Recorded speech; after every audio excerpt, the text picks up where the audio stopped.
Well, hello again, slot car fans. Today we're doing the second video in my series where covering cars that I've built myself over the years. Let's call it Braid Runners Mongrels, because there is a very wide range of quality in terms of the results that I've got over the years.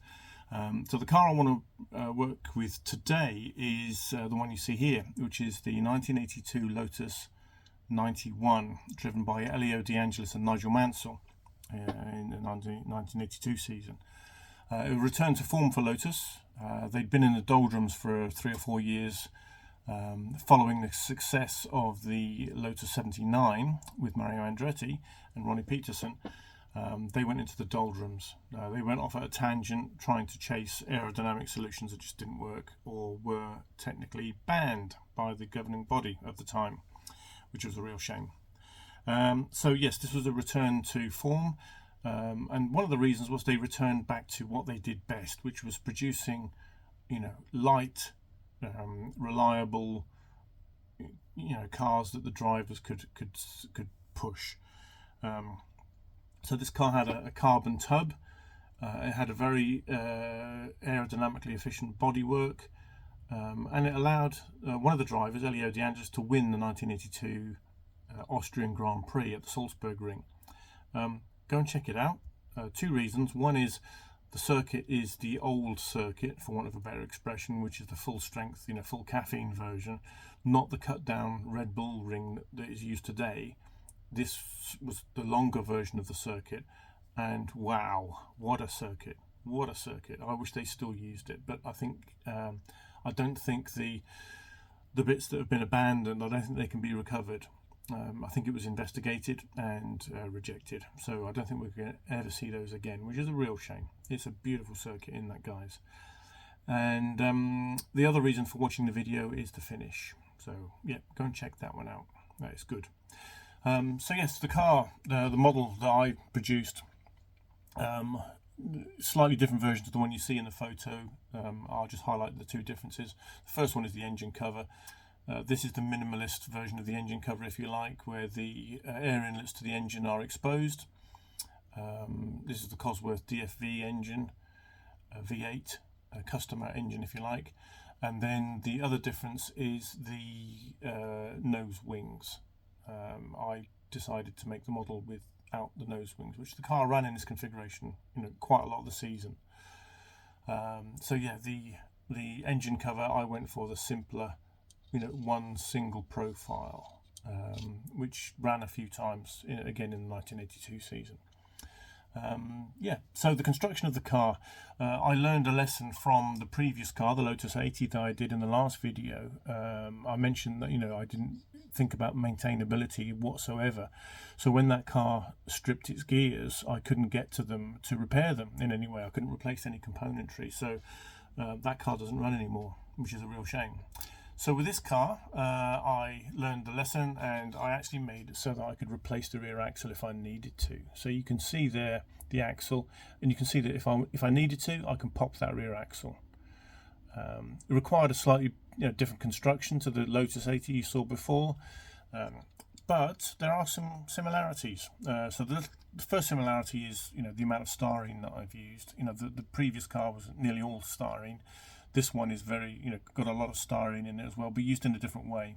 So similarities, there is a box section that runs from the rear axle to the just behind the nose at the end there. So there is a box section, and similarly, the same things are mounted to the box section as with the other car. So the motor, the rear axle, the wiring is channeled through that box section to the slot guide. So the slot guide is actually held.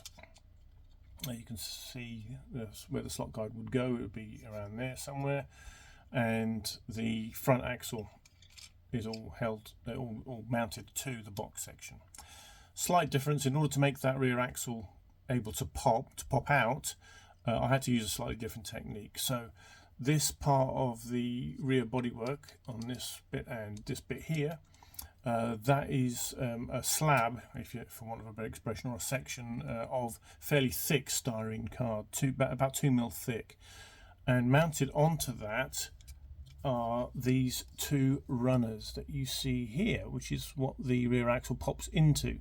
So these bushes, these white bushes that you see, they just clip into this runner that runs there and this runner that runs there, and those runners are just glued to that section of the bodywork that I showed earlier, this top section here. So you can see the top section and you can see the runner there, just there, and you can see the bushing clipping into it. Yeah.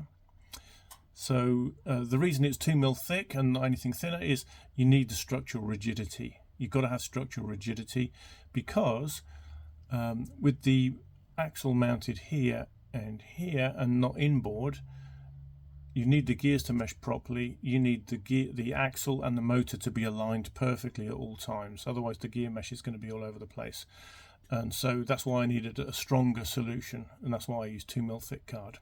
So yeah, the rear wing is made similar, similar materials. The main section, the main plane section, 2mm thick card but profiled, so the leading edge is curved in the way that you would see on a rear wing. The trailing edge is a thinner piece of card, like 1/4 mm, something like that, just a rectangle, glued to the trailing edge of the thick bit, and then end plates.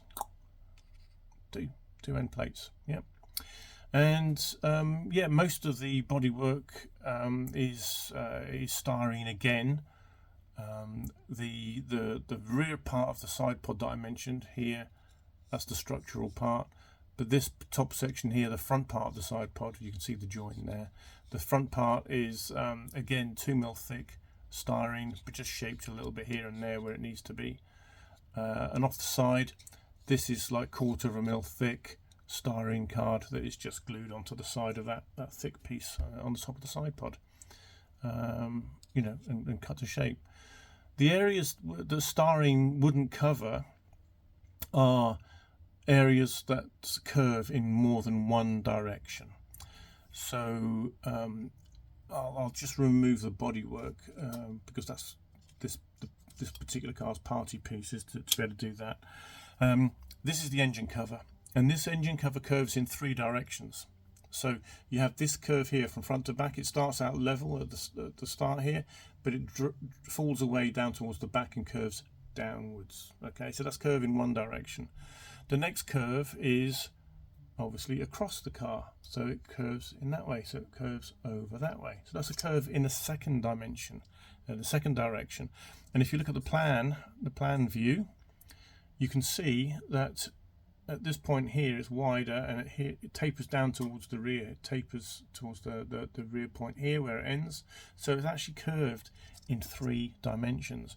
Now you're not going to do that with styrene unless you're a vacuum forming expert, which I'm not. I only had one choice, and you can see the end grain here of the balsa wood that I used. So I just got a lump of balsa wood and very carefully shaped it to the shape I wanted. When I was happy with it, I just glued it on top. Inside there'll be some clearances, for stuff that's inside. Yeah, it's just one solid lump of balsa wood that I've shaped. As soon as I've got the shape that I want, I then seal it, sand it, undercoat, sand it, undercoat again. If I'm happy, go with the final colour that you want. If you're not happy, sand it again, go again, and keep doing that. Luckily with this one there were no ducts and fins and what have you that I had to be worried about. It was actually one singular smooth surface, albeit curved in 3 dimensions, but it was actually one surface, so I could actually sand it as much or as little as I wanted. So and it gave a fairly good result. This model's 40 plus years old, and it's still okay. It's not too bad. Okay. Similarly, if I put the bodywork back on, the cockpit surround is also made of balsa, and that means it needs to match, in profile terms, it needs to match the engine cover to make it look like one piece of fiberglass, as it would have been back in the day. So yes, this curve, this is the fuel tank section here, and that curve, if we look at it from the front, that curve needs to match the engine cover behind. Otherwise, you're going to get a step, and it doesn't look great. I've done a reasonable job. If I was doing it again, I'd do better, knowing what I know now. But at the time, I was young, just doing this for the first time, and I got an okay result. And you can see on the nose section, lots of complex curves. Yeah, don't even try to do something like that. Those curves, I mean, don't try to do anything like that with anything other than something like a balsa or a modern equivalent. At the time, for me, only balsa was available. There was nothing else available. So yeah, I was pretty happy with the result in terms of the looks. The paint job, I'm not particularly thrilled with, because it's a mongrel, as you can see. I've got some decals, however you want to pronounce it, and I've done some hand painting.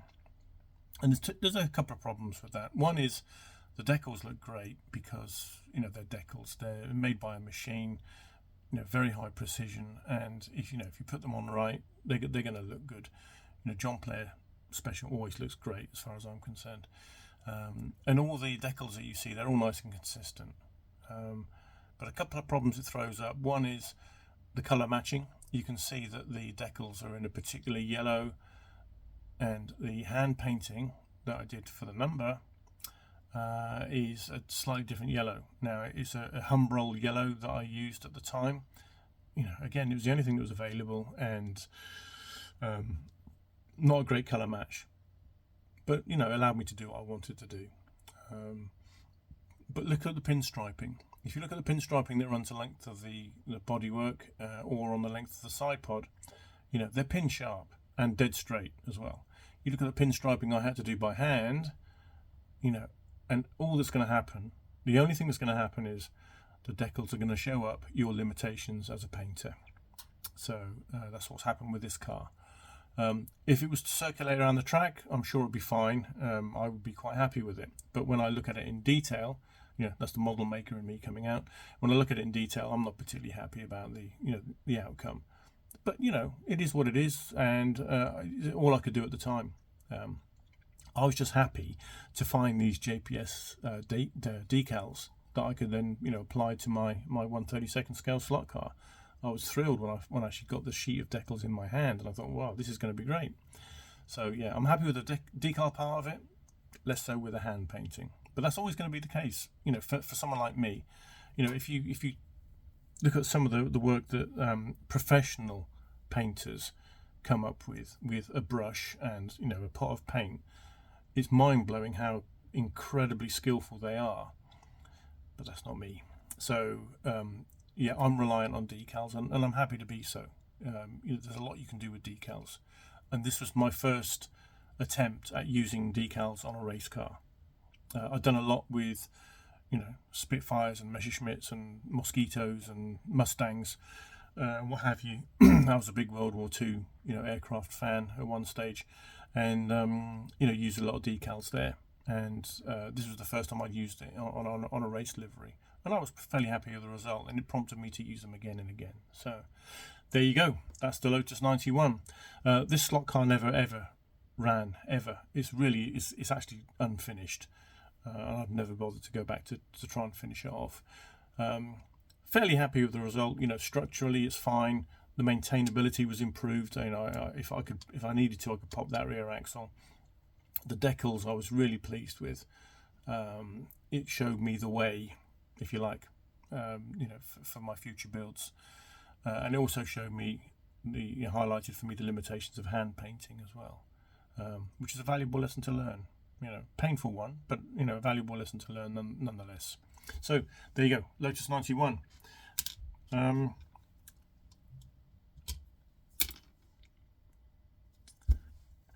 I'm thinking about the cookie we're going to have for this particular video, and I'm going to go off track again. So it's not going to be a racing one. Let's do a musical one.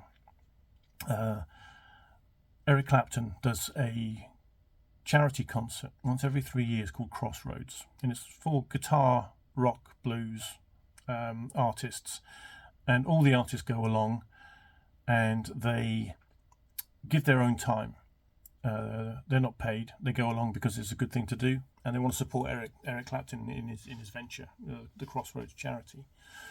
The concerts are epic, absolutely epic. If you're a guitar fan, the concerts are off the scale. They really are. The names that appear are mind blowing, and the fact that they all come along and they just get together and really that.